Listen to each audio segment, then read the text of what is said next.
Mr. Speaker, we're focused on supporting Canadians and Canadian families, something that I would hope a party that talks about hope would want to do. Speaker, the member might be suggesting that her own government department is imagining things again. I'm reading right here from the Environment Department's, quote, impacts of the CFR on gasoline and diesel prices. And for 2026, 7 cents a litre, Mr. Speaker. Oh, wow. Another tax increase on fuel. So this guy's garage. Like and subscribe. The Honourable Leader of the Opposition. Mr. Speaker, let me wish everyone a Merry Christmas, the time of hope. And of course, Conservatives are the party of hope. And we share that hope right across the House of Commons. As I do with the Prime Minister, inviting him to stand up. But unfortunately for many Canadians, it's the time of Liberal inflation. As they go down the grocery aisles, they see the costs of food rising before their eyes. As the Prime Minister increases hidden taxes on the cost of making and selling food. A 7 cents a litre gas tax he plans for the new year. Will he rise today and give Canadians some hope by announcing he's reversing that latest Liberal tax hike? The Honourable Minister of Jobs and Families. Well, Mr. Speaker, rather than focusing on imaginary taxes like the opposition, we stay focused on helping Canadian families, and it's why Canada Child Benefit checks will be delivered early this year, Mr. Speaker. Early this month so that families can have the money when they need it most as they get ready for a happy holiday and Merry Christmas, Mr. Speaker. We're focused on supporting Canadians and Canadian families, something that I would hope a party that talks about hope would want to do.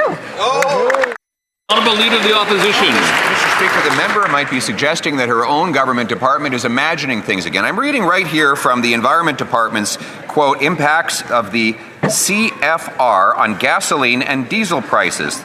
And for 2026, 7 cents a litre, Mr. Speaker. Oh, wow. Another tax increase on fuel. So while the Prime Minister promised to flip-flop on carbon taxes and copy Conservative ideas, once again, it's the costly counterfeit version on his side.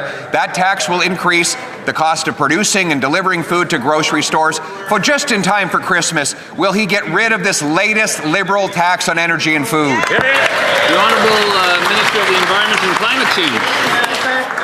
What we always seek more hope, and it will never come from the Conservatives, is actually for them to read a full report in its entirety and understand the actual implications. In fact, the fuel regulations do not have the impact as he described them, but let's go a little bit further. Let's talk about the opportunities. I'm hoping he's thinking about canola farmers too. The regulation reduces emissions, but it creates opportunities for canola farmers. They have actually specifically said it is not a tax, and once more, it spurs innovation, creates opportunities. That's what we're about. That's what hope is about. The Honourable Leader of the Opposition. Mr. Speaker, it's very telling that the Prime Minister is not prepared to stand up and defend his own tax. But just to prove that it's another counterfeit, the Liberals say that a tax on the diesel farmers use is going to help farmers, just like releasing criminals, they say, will reduce crime.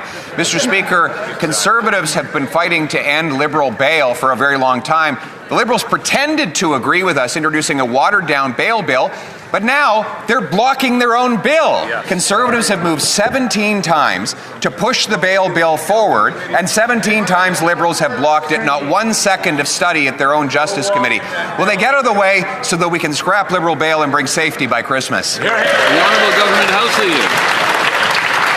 Well, Mr. Speaker, that leader lives in a bit of a parallel universe if he thinks that we are the ones in the way of the most ambitious crime-fighting agenda that has been presented to this Parliament ever. Mr. Speaker, the Conservatives are blocking progress on bail reform. They are blocking progress on immigration reform. They are blocking progress against extortion, child pornography, against all manner of crimes, Mr. Speaker. Will that leader stand up right now, turn around, tell his caucus, get out of the way of the Liberals fighting crime?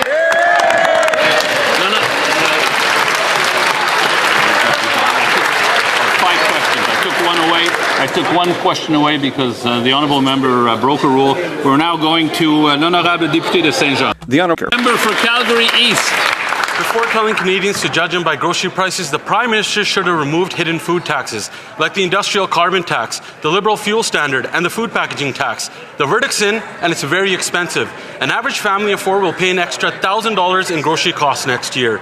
In fact, weekly groceries have doubled under the Liberals from $160 a week to $340 a week. Do executives at Brookfield need to start lining up at food banks before this Prime Minister gives a damn about lowering food prices? The Honourable Secretary of State for Financial Institutions. Here we go with imaginary taxes again, Mr. Speaker. Mr. Speaker, if that leader actually cared about the economy, he wouldn't have spent the last 20 years in this House voting against it. On this side, we're not playing procedural games. We've been governing. We passed an historic budget to build our economy. They hid behind the curtains. The proof is in the pudding, Mr. Speaker. In the face of a trade war, our economy is growing. We've added 180,000 jobs in 3 months alone. I hope his heart grows 2 sizes big. He becomes more focused on affordability for Canadians. Let's get on with building the economy. Thanks, Mr.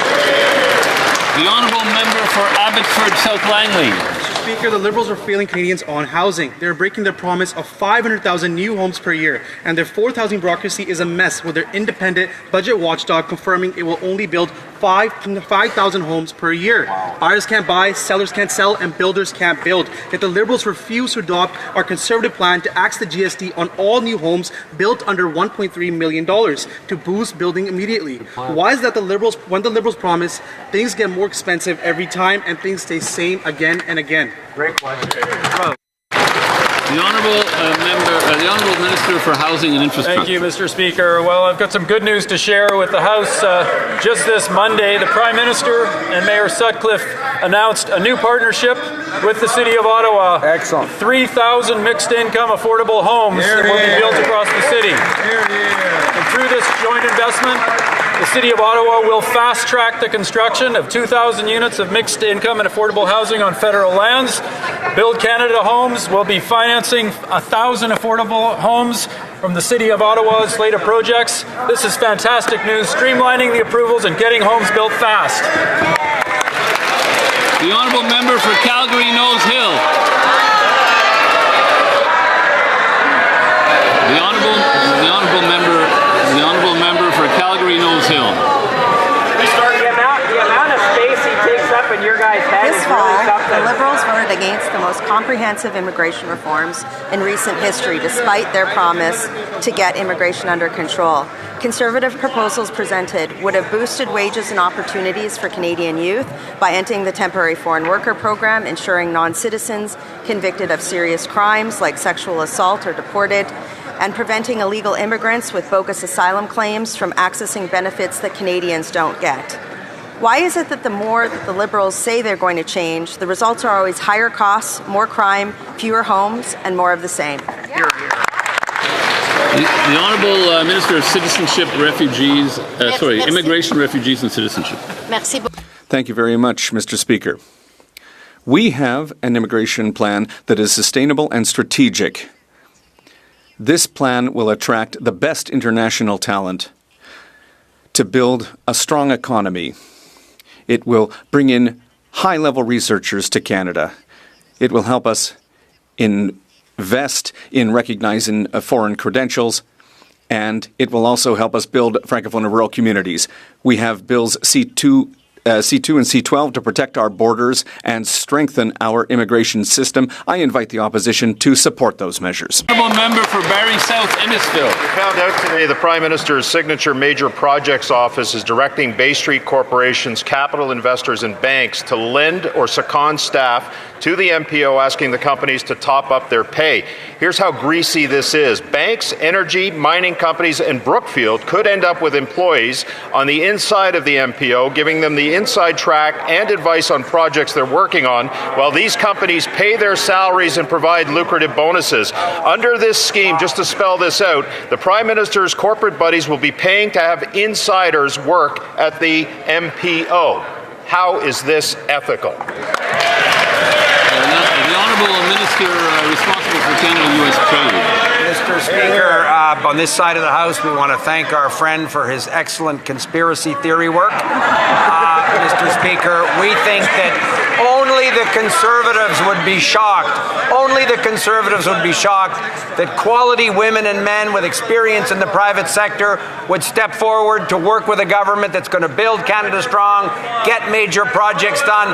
We're proud of the people that want to come forward and serve Canadians, and we regret that the Conservatives find that somehow a problem. The honourable member for Barrie South Innisfil. Prime Minister's Bay Street buddies that are sounding the alarm, Mr. Speaker. If you're on Bay Street and you want a mine built, no problem, because you can pay to send an employee to the Prime Minister's Major Projects Office to help you. Want a reactor built? No problem, because you can pay to send an employee to the Prime Minister's Major Project Office to help you. Are you a large capital investor, say like, I don't know, Brookfield, and you want to fund a green project that pads the Prime Minister's portfolio? No problem, because you can pay to send an employee to the Prime Minister's Major Project Office to help you. This is wrong, unethical, and corrupt. How is this happening? Minister. There's no Harper attitude. Again, Mr. Speaker, on this side of the House, I remember being an opposition member of Parliament. I was very impressed with some of the quality people from Bay Street that former Prime Minister Harper recruited to serve as Chief of Staff in his office, for example. So it wasn't a scandal then when people with business experience could serve in the government.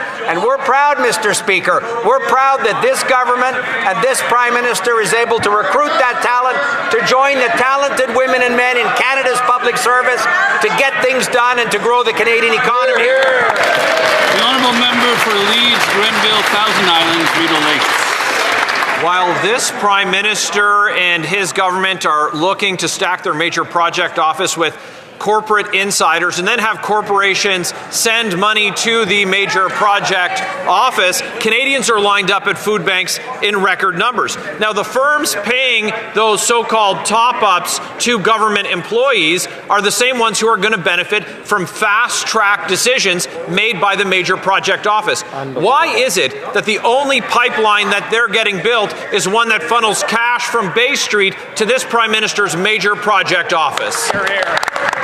The Honourable Government House Leader. Mr. Speaker, several years ago, that member earned the nickname the Death Valley Well Driller. The Death Valley Well Driller is that lonely guy out in the desert who's gone looking for water and never finds it. And here he is, once again, winding up the big pitch, and it all ends in nothing, Mr. Speaker. Of course, there are talented men and women joining with the government. We're going to help build the country. We're going to build Canada strong, notwithstanding the naysayers and the Death Valley well drillers.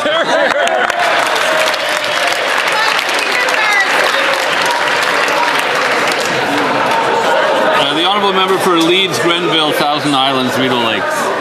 Mr. Speaker, we've seen the depths of the corruption from these Liberals, and we've seen it with these ministers, including those who sit in the front bench today, who've been found to have broken Canada's ethics laws. And this Prime Minister is the one who has the market cornered on shadow lobbying, and now it looks very much like he's inviting more of his Bay Street buddies to have the inside track and have Bay Street pay for access so that his government can fast-track their projects. Canadians are lined up at food banks, and Liberal insiders are lined up at the Prime Minister's front door. Why won't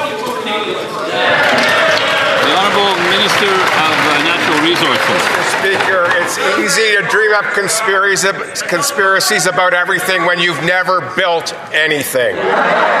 When you've never built anything. We should be proud that good, hard-working people from the business community want to come to this government and work to build this country strong.